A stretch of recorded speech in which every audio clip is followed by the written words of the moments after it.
94வது பிறந்த நாள் அப்துல் கலாம் நினைவிடத்தில் மரியாதை.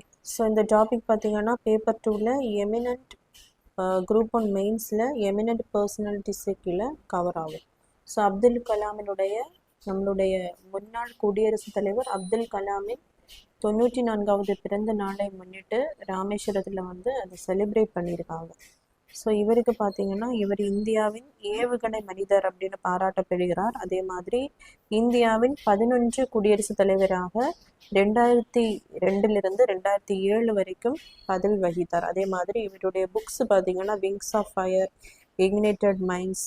ஸோ இவருக்கு கிடைத்த விருதுகள் பாரத ரத்னா, நாட்டின் உயரிய விருதான பாரத ரத்னா 1997ஆம் ஆண்டு வழங்கப்பட்டது. அதே மாதிரி அடுத்து மிகப்பெரிய விருதான பத்ம பியூஷன் வந்து 1990, பத்ம பியூஷன் 1981ஆம் ஆண்டு வந்து இவருக்கு வழங்கப்பட்டது.